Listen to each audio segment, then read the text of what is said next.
Hey guys, this is Evan Mokrokaru coming to you with another video about my life here in Japan. So somebody on my previous video asked me about advice for studying Japanese from like absolute zero, like complete scratch, and what they should be doing, what kind of steps they should be taking, what they should be prioritizing. Should you use hiragana and katakana? Should you learn kanji at the beginning? Should you just wait for that?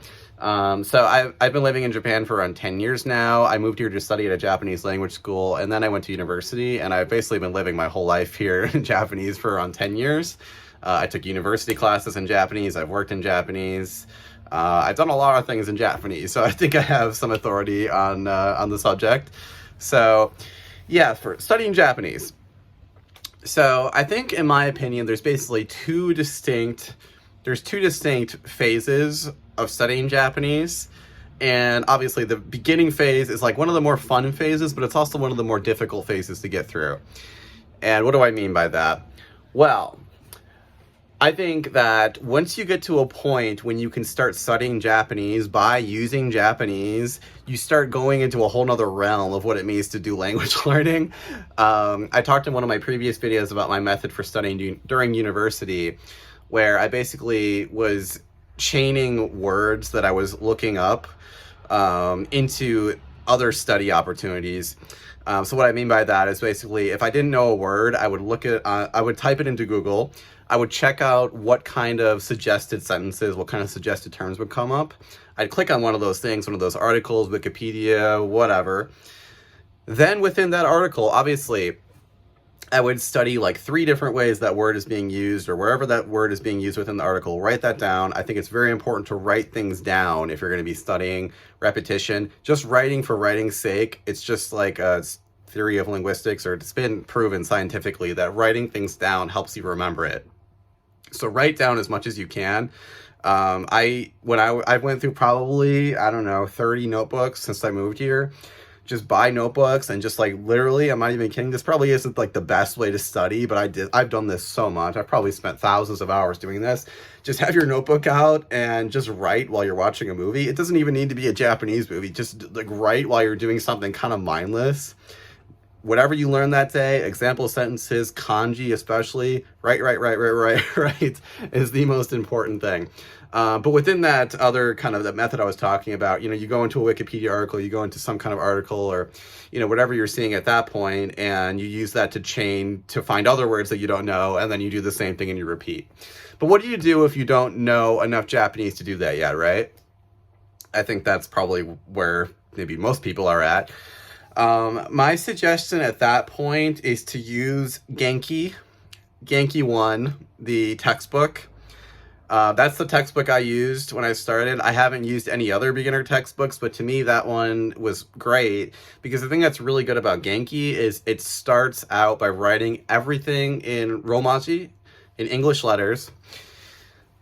But as you go on, as you move forward in the chapters in the book, they slowly switch it and they start changing the text to be written in just a little bit more hiragana, a little bit more katakana, a little bit more kanji. I also think that the hiragana, katakana, and kanji charts that they have at the back of the book, the back of Genki 1, the textbook, as well as just like the way the examples are formatted in the back of that book and everything, are just very well done. I agree with the way they formatted that now. Looking back on it, I think it's very logical, and they teach you the most important, most impractical things first, which a lot of books don't do. A lot of Japanese textbooks, they start you with the simplest things. This is stupid.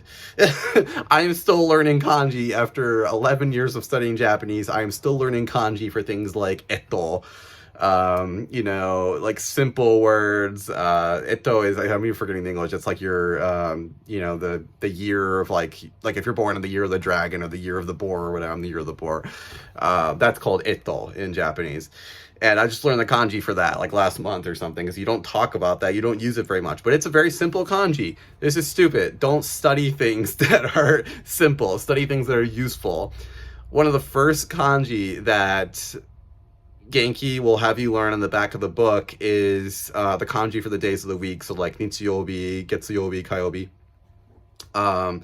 The kanji for yo in that are, Nichi, Yobi, gets the yobi, the yo kanji, is pretty difficult. I mean, I don't know, it's like maybe 20 strokes to write that.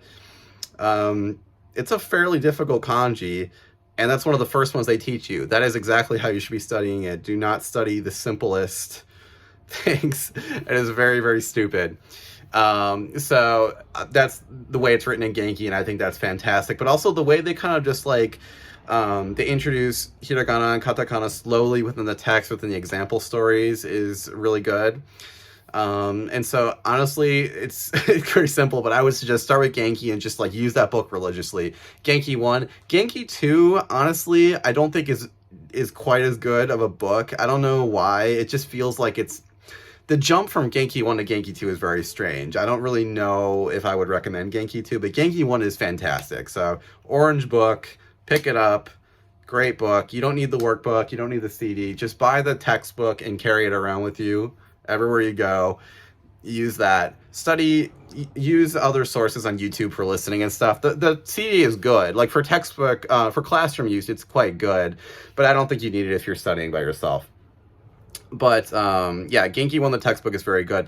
But more than that, like the philosophy behind that book is slowly introducing yourself to the using hiragana, using katakana, and using kanji. That's the way to do it. Just slowly start using them. Write your own sentences and just slowly start introducing more and more of those things. And obviously that book is a great way to introduce yourself into the process of doing that. Kanji, the thing with kanji is that like if you actually look at like real Japanese, like let me see if I can grab something here, right? I have like textbooks and stuff down here. It's different books, so let's see.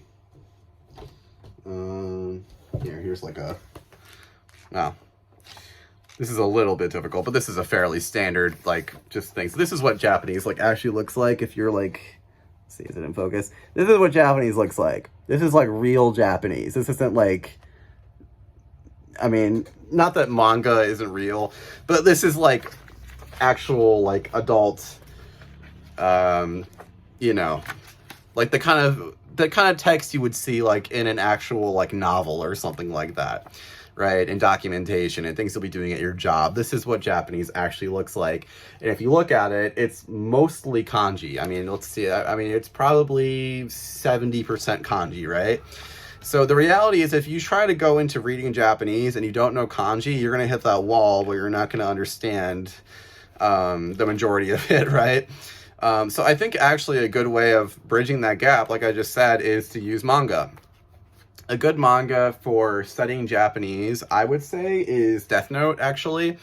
If you've never read Death Note in Japanese, it's fairly standard Japanese. A lot of it is just kind of like, it's like a mental chess game back and forth between the protagonist and you know, an L and everything. And so a lot of that is just like logical, it's like back and forth conversations the character's having in his head. I think it's a very good one for studying.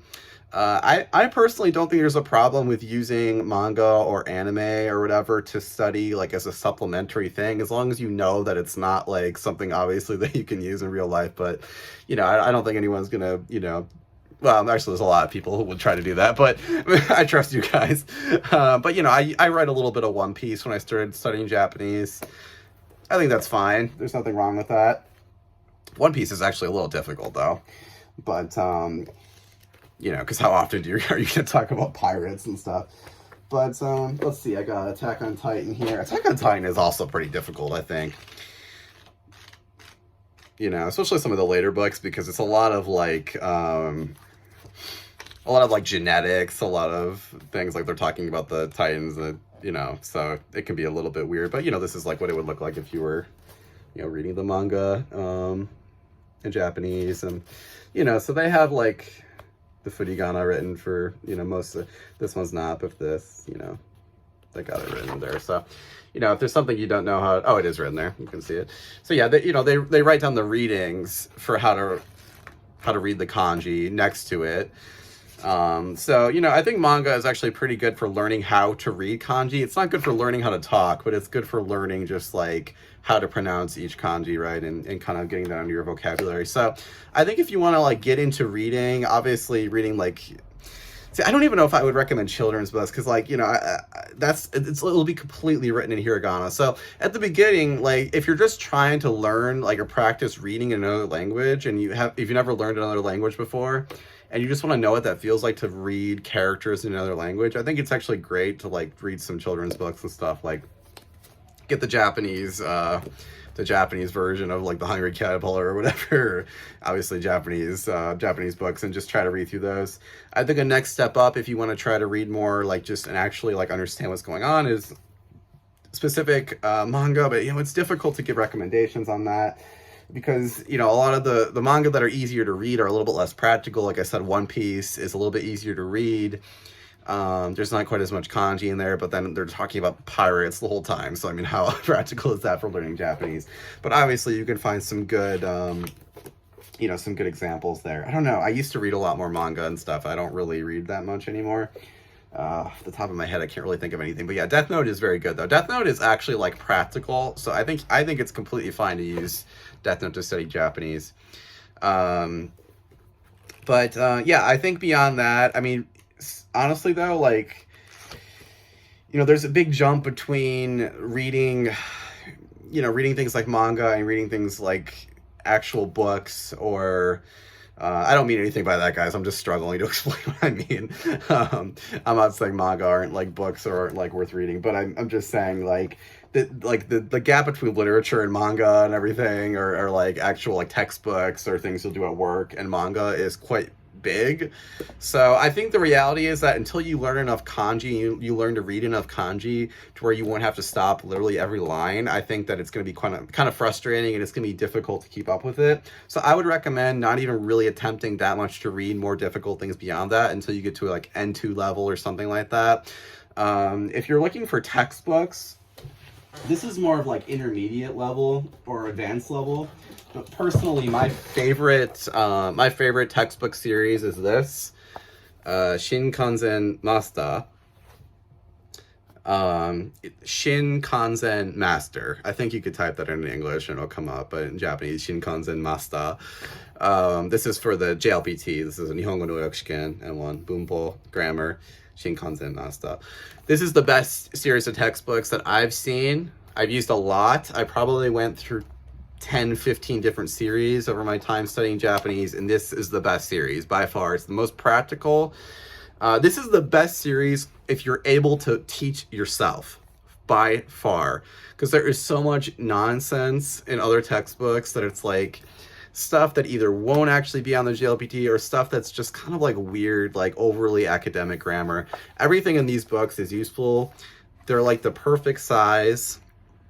You know, it's a lot of information in here, but, you know, you have to think about it too. If you're, like, when I was studying, I was a university student, I would carry this around with me every day. I would carry a book around with me every day, along with my other books, along with my computer and everything. You don't want a book that, like, this is funny. I actually had, I used this book for a long time. Is this also Shinkansen Master? No, this is a different one. This is vocabulary, and it's just a massive book of vocabulary with, like, example sentences and everything. You see I written here, and, you know, whatever.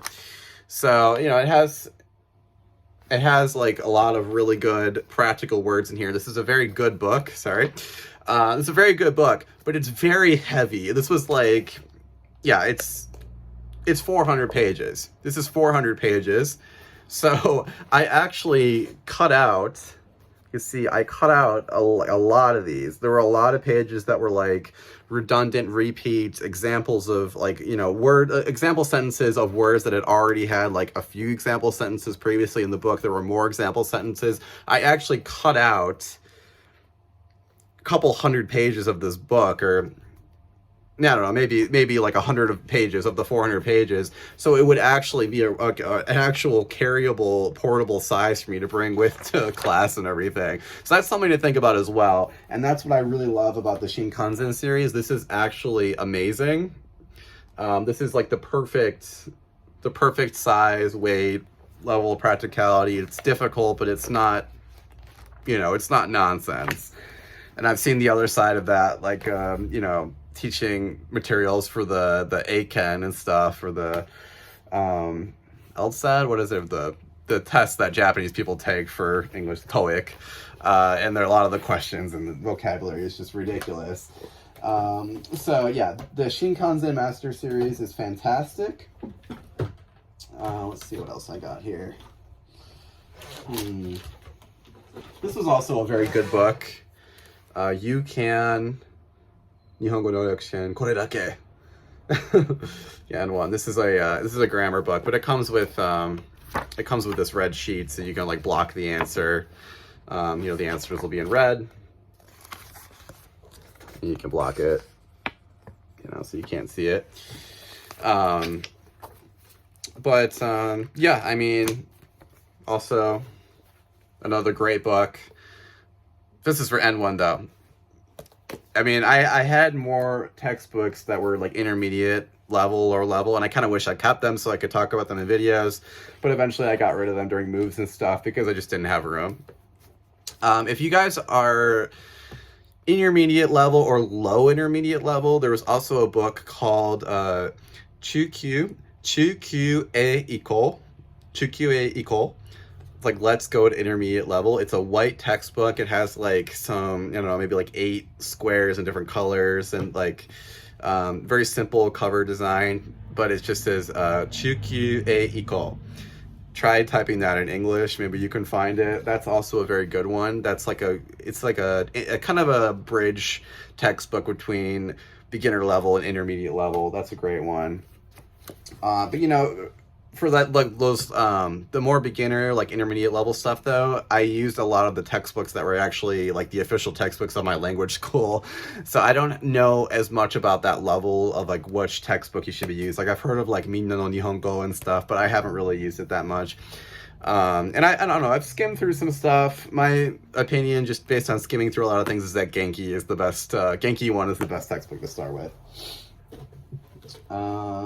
Let's see. Anything else?